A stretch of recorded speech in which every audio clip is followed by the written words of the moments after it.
जय हिंद साथियों, अगर अभी तक आपने हमारे चैनल सोच से जंग को सब्सक्राइब नहीं किया है तो सब्सक्राइब जरूर करें और बेल आइकन दबाना ना भूलें ताकि हर लेटेस्ट धमाकेदार खबरों की अपडेट आप तक पहुंचाई जा सके।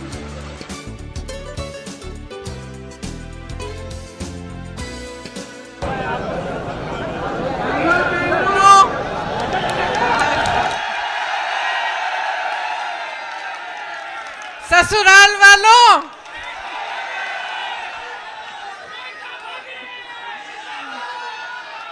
यहाँ आकर बहुत खुशी हुई है और आज इस भारत जोड़ो न्याय यात्रा में भाग लेते हुए मुझे बहुत बहुत खुशी हो रही है, खास तौर से क्योंकि आज इस यात्रा में पहली बार मैं अपने ससुराल वालों के साथ आई हूँ।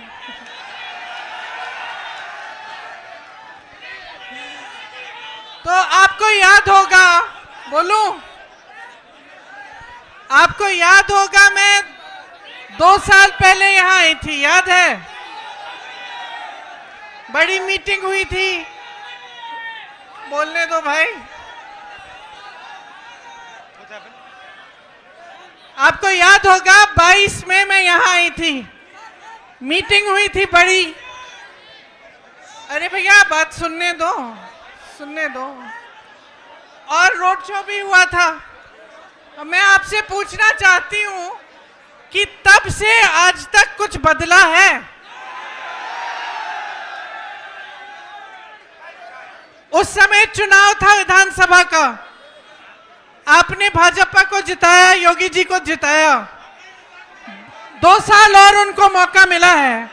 मैं आपसे पूछना चाहती हूं कि जो आपकी समस्याएं हैं, जो आपकी असली समस्याएं, आपका दुख है, जो महंगाई है, जो बेरोजगारी है, जो रोज रोज इन परीक्षाओं में जो पेपर लीक हो रहे हैं, जिनके लिए नौजवान बच्चे, आपके बच्चे मेहनत करते हैं, पढ़ते हैं, फीस भरते हैं, ये सिलसिला अभी तक जारी है कि नहीं कि पेपर लीक होते रहते हैं?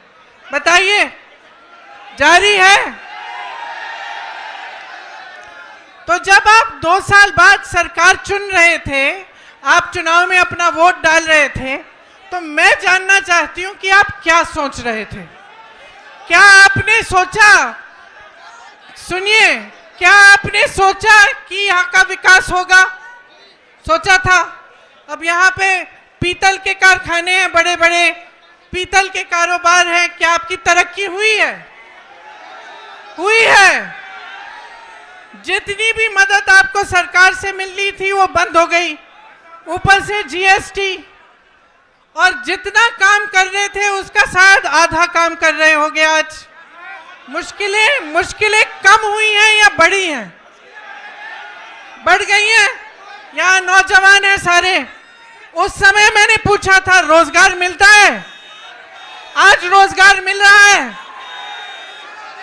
तो ये जो मेहनत कर रहे हो, जो 4-4 बजे सुबह पुलिस में भर्ती होने के लिए दौड़ लगाते हो, तो सेना में भर्ती होने के लिए दौड़ लगाते हो, उसके बाद जब परीक्षा लिखते हो, उसके लिए फीस भरते हो, माँ बाप मेहनत करके ट्यूशन में भेजते हैं, ये सब करने के बावजूद क्या होता है? आपको मालूम है कि 28 लाख बच्चों ने, यूपी के 28 लाख बच्चों ने पुलिस का भर्ती का इम्तिहान दिया है।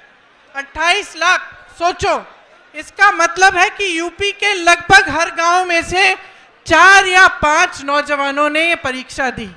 एक आशा थी, एक उम्मीद थी उनके मन में, ये नहीं कि मुफ्त में कुछ मिल रहा है। पढ़ के मेहनत करके वो चाहते थे अपनी परीक्षा में पास हो। क्या हुआ? पेपर लीक हो गया। अब जब मैं यहाँ आई थी 22 में, तो मैंने आपसे कहा था कि हमने एक घोषणा पत्र बनाया था, उसमें हमने एक पूरा प्लान बनाया था, एक पूरी योजना बनाई थी कि ये जो पेपर लीक बार बार होते हैं, इसको रोकने की क्या योजना हो सकती है। उसमें जॉब कैलेंडर था, उसमें यह था कि एक कमीशन बनेगा और जितना भी अन्याय हुआ है उसको ठीक करने का काम होगा। और जॉब कैलेंडर में हर जो भी डेट था, परीक्षा का डेट, नियुक्ति की डेट, सारी पहले से तय। और जो उससे इधर उधर होता उसके खिलाफ कार्रवाई होती। तो ये तो 2-3 मुद्दे हैं, पूरे 10 मुद्दों का हमने एक पूरा प्लान बनाया था। तो मैं आपसे एक सीधी सीधी बात कहना चाहती हूं, देखो चुनाव फिर से आ रहा है कि नहीं? फिर से आपको अपना मत डालना पड़ेगा। अब आप खुद ही देख रहे हो, बार बार भाजपा की सरकार आ रही है, केंद्र में आ रही है, प्रदेश में आ रही है, आपकी बेरोजगारी बढ़ रही है, आपकी मुश्किलें बढ़ रही हैं। तब किसान आंदोलन कर रहे थे 2 साल पहले, आज किसान आंदोलन कर रहा है। तब सड़क पे बैठे थे ठंड में सर्दी में, आज बैठे हैं। तब उनकी सुनवाई नहीं थी, आज उनकी सुनवाई नहीं है। और इसी तरह से आप सोचिए, जब जब बुलडोजर चलता है इनका, तो किसके घरों पे चलता है? किसके घरों पे चलता है? जोर से बोलो।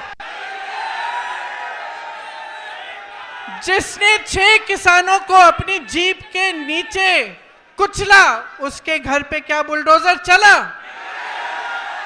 जिसने महिलाओं के साथ अत्याचार किया, उसके घर पे बुलडोजर चला? जो ये पेपर लीक के घोटालों से पैसे खाए जा रहा है, उन लोगों के जिन्होंने पैसे खाए हैं, जो बार बार ये घोटाला करते हैं, बार बार लीक कराते हैं, उनके घरों में बुलडोजर चला? नहीं चला ना। सोचिए, ये सब बहुत बड़ी बड़ी बातें हैं दिखावे के लिए। ये जितने बड़े बड़े इश्तिहार आपको दिखते हैं, जिसमें आपको दिख रहा है कि बहुत तरक्की हो रही है, जब तक आपकी तरक्की नहीं होगी, जब तक आपको रोजगार नहीं मिलेगा, जब तक आपके पेपर लीक बंद नहीं होंगे, तब तक आपकी तरक्की नहीं हो सकती है। जब तक यहाँ की महिलाएं सुरक्षित ना हो, आगे बढ़ नहीं पाए, तब तक आपकी तरक्की नहीं हो रही है। तो मैं सिर्फ आपको, मैंने उस समय भी बोला और अभी भी बोल रही हूँ, अपने अनुभव को देखो, अपने अनुभव को देखो कि भाई 5 सालों में, 10 सालों में मिला क्या है? नौकरी मिली, दुकान जाते हो तो सब्जी खरीद पाते हो। आपको मालूम है गन्ने का जो दाम है, जो आपको मिलना चाहिए सरकार से, वो हर साल, पिछले 7 सालों में हर साल सिर्फ मात्र 7 रुपए गन्ने का दाम बढ़ा है कि नहीं? 7 रुपए, ठीक है? तो मान लो 5 सालों में 35 रुपए बढ़ा होगा। और आप जब सब्जी खरीदने जाते हैं तो कितने बढ़ गए दाम? आलू मिलता है, प्याज मिलती है, टमाटर मिलता है। आप जाते हो 3 चीजों को लेने के लिए, घर आते हो 1 लेके। तो भाई देखो, जब तक आपको खुद समझ में नहीं आएगा, जब तक आप अपने अनुभव पर नहीं उतरोगे, तब तक कुछ नहीं बदलने वाला। हम चीखते चिल्लाते जाएंगे, कुछ नहीं बदलेगा। बदलाव तब आएगा जब आप अपनी परिस्थितियों को समझकर अपना वोट डालोगे, जब आप सवाल उठाओगे सरकार से कि मुझे सब्जी क्यों नहीं मिल रही है, इतनी महंगाई क्यों है, मेरा बच्चा पढ़ता है, मेहनत करता है, उसको नौकरी क्यों नहीं मिल रही है। जब तक ये सवाल आप नहीं उठाएंगे, जब तक इन परिस्थितियों को देखते हुए आप अपना वोट नहीं डालेंगे, तब तक आप इसी खाई में डूबे रहोगे। इसीलिए मैं आपसे कहना चाहती हूं, इस खाई में से निकलो। जब वोट डालने जाते हो, सोच समझ के अपना वोट दो। कांग्रेस पार्टी के पास योजनाएं हैं, करके दिखाया है, और आप सब अपने ही अनुभव से ये चीज समझते हैं। तो आज आपके बीच आकर मैं सिर्फ इतना कहूंगी कि जो भी वोट आप डालने जा रहे हो, बड़ी बड़ी बातों पे मत डालो, जो ऊपरी दिखावा है उस पे मत डालो। जो तुम्हारी जिंदगी में गुजर रहा है, जो तुम्हारा जीवन है, तुम्हारा अनुभव है, तुम्हारी परिस्थिति है, उसको सोच, उसको समझ के कि ये क्यों हो रहा है आपके साथ, तब वोट डालो। ये न्याय यात्रा है। राहुल जी, भारत जोड़ो यात्रा में 4000 किलोमीटर क्यों चले? इस देश को एक रखने के लिए, ये कहने के लिए कि ये देश एक है, सब एकजुट हो जाओ, आगे बढ़ोगे। आज भारत जोड़ो न्याय यात्रा पे निकले हैं, तो इस यात्रा में न्याय शब्द क्यों जोड़ा है? न्याय शब्द इसलिए जोड़ा है क्योंकि आज यहाँ के नौजवानों के साथ, देश के नौजवानों के साथ अन्याय हो रहा है। आज देश की महिलाओं के साथ अन्याय हो रहा है। आप मेहनत करते हैं, आपके पेपर लीक होते हैं।